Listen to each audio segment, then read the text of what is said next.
फिर से स्वागत है आपका। मैं हूं योगी और आज मैं आपको पेंगुइन हाईवे के बारे में बताऊंगा, जिसमें एक शहर में पेंगुइन्स आ जाते हैं और एक लड़की जो किसी भी चीज को पेंगुइन में बदल सकती है। जानेंगे इन दोनों का क्या कनेक्शन है, साथ ही एक्सप्लेन करूंगा मूवी की एंडिंग। तो लगाते हैं इंट्रो और शुरू करते हैं story telling of anime movie penguin highway.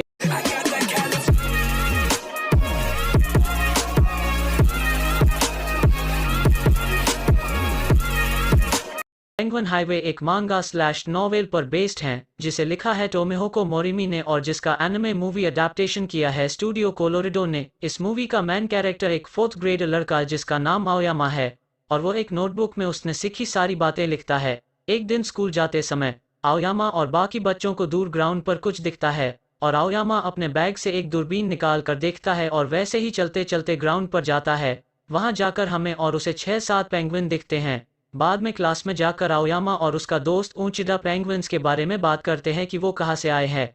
Aoyama dentist के पास जाता है, वहां उसे क्लास का बुली सुजुकी मिलता है। वहां आओयामा उसे यह बताकर डराता है कि उसके दांतों में एक फंगस लगा है और उसे नहीं निकाला गया तो उसके दांतों में मशरूम जैसे निकलेंगे। यह सुनकर सुजुकी बेहद डर जाता है। वहां हमारा एक डेंटिस्ट लेडीज है इंट्रो होता है, जो आओयामा की फ्रेंड है और उसे चेज सिखाती है, जिसे पेंगुइन्स बहुत पसंद है। दूसरे दिन आओयामा और उचीड़ा शहर में कुछ लोगों से पेंगुइन के बारे में पूछते हैं। बाद में वो दोनों शहर में जाकर उसको ढूंढने की कोशिश करते हैं। बेहद ढूंढने के बाद वो दोनों एक जगह जाकर स्नैक्स खाने के बैठ जाते हैं। अचानक से उनके पीछे एक पेंगुइन आ जाता है, तो वो दोनों उसका पीछा करते करते जंगल के अंदर जाते हैं। पर वहां सुजुकी आ जाता है और आओयामा को एक वेंडिंग मशीन से बांध देता है, क्योंकि उसने सुजुकी को डेंटिस्ट के ऑफिस में डर गया था। कुछ देर बाद वहां वो डेंटिस्ट लेडी आ जाती है और उसे छुड़ाती है। बाद में वो आओयामा का ढीला दांत निकालने में मदद करती है, पर वो उसके पीछे पीछे जाता है तो लेडी एक कैन ऊपर फेंकती है और कैन एक पेंगुइन में बदल जाता है। इस दौरान लेडी आओयामा का दांत निकाल लेती है। दूसरे दिन से आओयामा इस बात का पता लगाने लग जाता है कि वो लेडी कैसे किसी चीज को पेंगुइन में बदल देती है। फिर वो दोनों उसी जगह जाते हैं जहां उस लेडी ने कैन को पेंगुइन में बदल दिया था। पर जब वो ये एक्सपेरिमेंट करते हैं तब कोई भी पेंगुइन नहीं निकलता। वो लेडी सारी चीजें फेंक कर देखती है, पर एक भी चीज पेंगुइन में नहीं बदलती। अगले दिन उचिड़ा आओयामा को पेंटा नाम का एक पेंगुइन दिखाता है। तब वो यह डिसाइड करते हैं कि उसे वो एक्वेरियम में ले जाएंगे, पर आधे रास्ते में उस पेंगुइन की तबीयत खराब हो जाती है। तो वो दोनों अगले स्टेशन पर उतरते हैं और पेंटा को बाहर निकालते हैं। तब अचानक से पेंटा ट्रांसफॉर्म होकर फिर से कैन में बदल जाता है। उस शाम आओयामा और वो लेडी चेस खेल रहे होते हैं। तब आओयामा उसे बताता है कि स्टेशन पर क्या हुआ। तभी लाइट चली जाती है और चेस बोर्ड के पीसेस बैट्स में ट्रांसफॉर्म हो जाते हैं। तब आओयामा को एक आइडिया आता है और दूसरे दिन वो दोनों फिर से एक्सपेरिमेंट की जगह जाते हैं। जैसे ही धूप निकलती है तो आओयामा लेडी को कैन फेंकने को कहता है। इस बार वो कैन एक पेंगुइन में ट्रांसफॉर्म हो जाता है। तब आओयामा उसे बताता है कि जब धूप होती है तब वो चीज़ों को पेंगुइन्स में ट्रांसफॉर्म कर सकती है, और जब अंधेरा होता है तब वो चीज़ों को बैट्स में ट्रांसफॉर्म कर सकती है। बाद में आओयामा की क्लासमेट हामामोटो उन्हें उसी रास्ते से जंगल के अंदर ले जाती है जिससे पेंगुइन्स जंगल के अंदर गए थे। वहां जाकर उन्हें एक पानी से भरा हुआ स्पीयर मिलता है। हामामोटो उन्हें बताती है कि उसने इस गोले का नाम ओसियन रखा है और वो इस पर रिसर्च कर रही है और उसे मदद मांगती है। दूसरे दिन से आओयामा और उचिड़ा उसके साथ जंगल में जाते हैं ओसियन पर रिसर्च करने के लिए। कुछ दिन बाद हामामोटो आओयामा को फेस्टिवल आने को कहती है। वहां वो हामामोटो के फादर से मिलते हैं, जो एक कॉलेज के रिसर्च लैब में काम करते हैं। वहां डेंटिस्ट लेडी भी आती है। आओयामा उन दोनों का इंट्रोडक्शन करवाता है। आओयामा लेगो से एक रॉकेट बनाता है और उसे ओशियन के अंदर फेंकता है, जिसे ओशियन अपने अंदर खींच लेता है। तभी वो सुजुकी आ जाता है और उन्हें परेशान करने लगता है, पर लेडी वहां आकर उन्हें बचाती है फुल पेंगुइन आर्मी के साथ, जो सुजुकी और उसके दोस्तों को वहां से भगा देते हैं। उसके बाद वह सारे पेंगुइन ओशियन के नीचे जाकर खड़े हो जाते हैं और वो उनके साथ रिएक्ट करने लगता है। फिर ओशियन बड़े बड़े पानी के गोले बाहर फेंकता है, जिसमें से एक उनके कैंप को उड़ा देता है और दूसरा गोला ओचिड़ा के तरफ बढ़ता है। तभी वो लेडी एक सोडा कैन फुल स्पीड में फेंकती है और वो पेंगुइन में बदलकर गोले में घुस जाता है, जिससे वो गोला फूट जाता है और ओचिड़ा बच जाता है।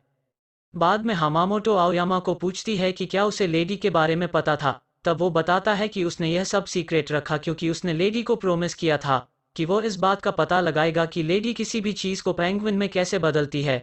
और अब उन्हें पता लगा कि पेंगुइन और ओशियन एक दूसरे से कनेक्टेड है, तो अगर वो लेडी को भी अपने साथ रिसर्च में शामिल करते हैं तो उनके इस मिस्ट्री को सॉल्व करने के चांसेस बढ़ जाएंगे। पर हामामोटो उसे मना कर देती है और कहती है कि अब उसे इस रिसर्च में किसी की भी मदद नहीं चाहिए। वो लेडी को वहां आने से मना कर देती है और वहां से चली जाती है। जंगल के बाहर निकलते समय आओयामा लेडी को बताता है कि यह पॉसिबल हो सकता है ओशियन ही पेंगुइन्स को ट्रांसफर होने की एनर्जी देता है और उन्हें पेंगुइन बनाए रखता है। और जब पैंटा को शहर से दूर ले जाने लगे तब ये एनर्जी खत्म हो गई और पैंटा फिर से कैन में बदल गया।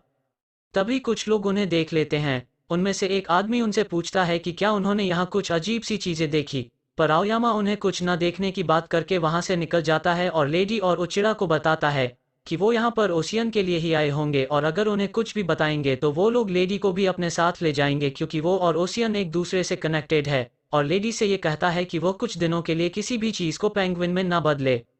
हमामोटो के पापा उसकी रिसर्च नोट्स पढ़ लेते हैं। दूसरे दिन न्यूज पर एक स्ट्रेंज क्रीचर देखने के बाद की जाती है। स्कूल जाते समय आओयामा लोगों को बातें करते सुनता है कि एक स्ट्रीट लाइट, वेंडिंग मशीन और एक पोस्ट ऑफिस गायब हो गए हैं। तब उसे उचीड़ा मिलता है। वो दोनों जंगल के तरफ भागते हैं लेकिन कुछ लोग रास्ते में खड़े होते हैं तो वो दूसरे रास्ते से जंगल के अंदर जाते हैं। जाते हुए उन्हें वह स्ट्रेंज क्रीचर दिखते हैं पर वो उन्हें नहीं देखता।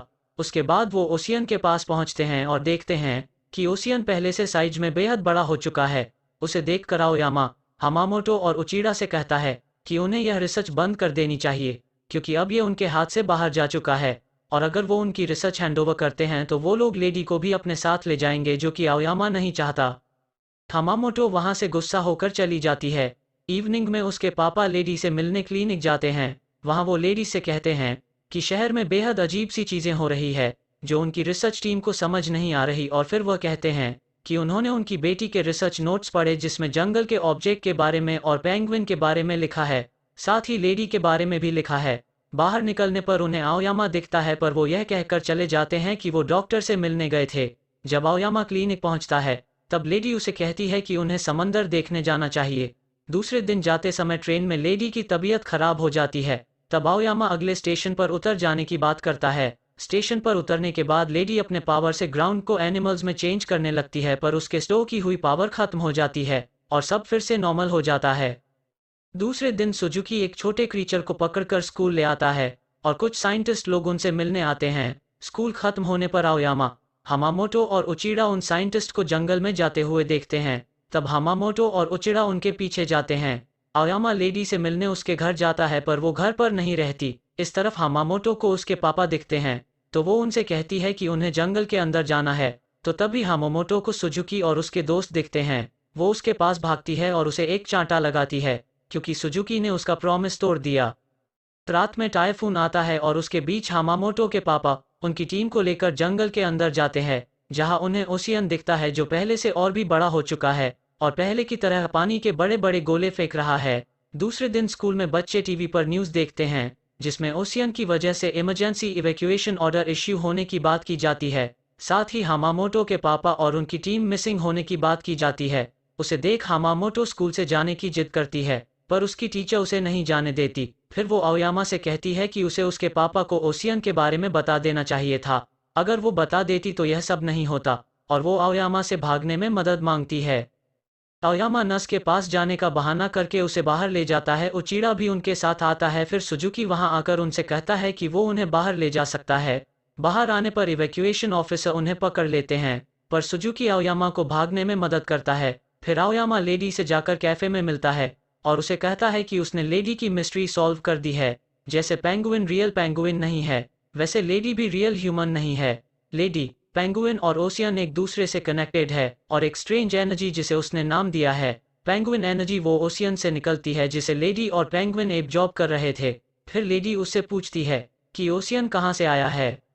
आओयामा उससे कहता है कि ओशियन स्पेस और टाइम को बेंड करता है और ओशियन कोई फिजिकल ऑब्जेक्ट नहीं बल्कि दुनिया में बना एक होल है जिसे पेंगुइन रिपेयर कर रहे हैं। फिर वो दोनों हमामोटो के पापा और उनकी टीम को बचाने ओशियन के अंदर जाते हैं।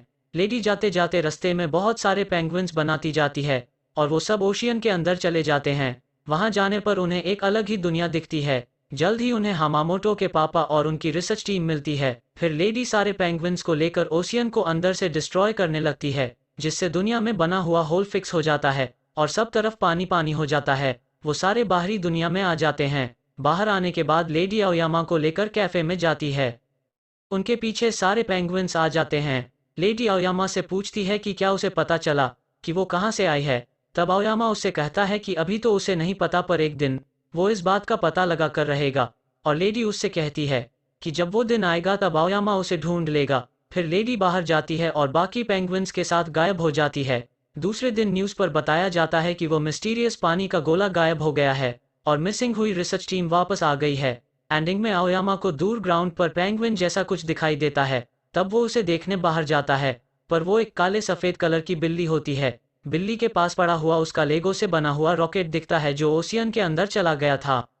मूवी की एंडिंग थोड़ी इमोशनल है और आओयामा अभी जितना स्मार्ट है, बड़ा होने पर वो और भी इंटेलिजेंट हो जाएगा। तो ये समझना ठीक रहेगा कि फ्यूचर में वो लेडी की ओरिजिन्स पता लगा कर रहेगा। आज के वीडियो में इतना ही। अगर आपको मेरी वीडियो अच्छी लगी तो लाइक सब्सक्राइब करना मत भूलिएगा। मैं आगे ऐसे ही स्टोरी टेलिंग वीडियोज़ लाता रहूँगा।